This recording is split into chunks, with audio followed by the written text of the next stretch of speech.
Isang Koreana na campus beauty queen pamandin at isang black belter pa, patay. Siya ay sinaksak sa kanyang apartment sa Pampanga. Ang suspect ay nakunan pa ng CCTV camera.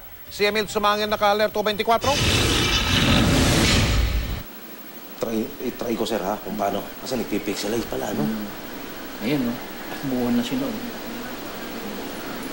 Kasi narinig din nila sigaw. Ang CCTV video na ito, ang bagong ebidensya ng Angeles PNP sa kaso ng tangkang panggagahasa at pagpatay sa 17 anyos na first-year engineering student na si Daniel Luis Conde ng Holy Angel University sa Pampanga. Kita sa CCTV ang suspect sakay ng bisikleta na dumating at umalis malapit sa crime scene itong Sabado. Pinasok sa loob ng kanyang inuupang silid si Daniel, sinaksak sa dibdib at napatay. Robbery ang nakikitang anggulo ng pulisya. Narinig na nga lang namin yung malakas na kalampag. Opo. Lumabas kami, akala namin ano lang yun. Yun pala may nangyayari na sa taas. Kilalang campus beauty si Daniel, hinirang pa nga siyang Miss Engineering. Pero black belter din siya sa taekwondo, kaya't kumbinsido ang pulisya na naggamit niya pa ito para ipagtanggol ang sarili. Yun yung nag-prompt siguro dun sa suspect. Siguro that time na nagkakaroon na ng struggle, na overpowered niya yung suspect. So that time, sinaksak ngayon ng suspect yung biktima.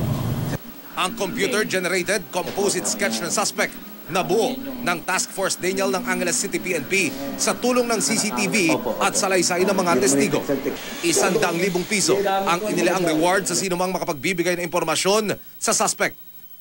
Ayon sa investigasyon, lumusot sa bintana ang suspect nang masira ang rehas. May 12 minuto ang lumipas, tumakas ang suspect pero naiwan ang sombrero at belt bag na naglalaman ng cellphone, alahas at relo. Ang assumption namin doon is yung suspect is a akyat bahay sa Lisi personality. Parang ganun na during that time and place, naghahanap siya ng mabibiktima. Yes, sir. Yes, sir. So unfortunately, yung bahay ni Daniel ay nakabukas. Mula dito sa aking posisyon sa labas mismo ng paupahan ng biktima, makikita ang marka ng kanyang paa. Ayon sa statement ng mga testigo at sa tigbak ng dugo, ilang hakbang pang naglakad ang biktima palabas sana ng paupahan. Sa lugar na ito, ayon sa mga testigo, huling nakita ang biktima na nakatayo. Nakakapit sa rehas, humihingi na sa klolo bago tuluyang bawian ang buhay.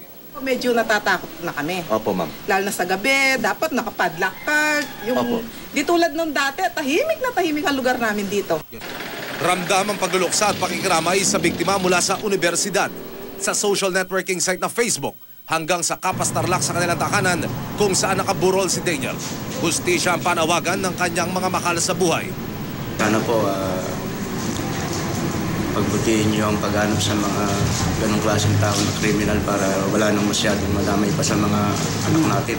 Lalo na kayo, isa rin kayong mga pamilya, may pamilya rin kayo. Iaatid sa huling antungan ng mga labi ni Daniel sa Sabado sa Sunset Cemetery sa bayan ng Kapas. Emil Sumangil, naka-alerto 24.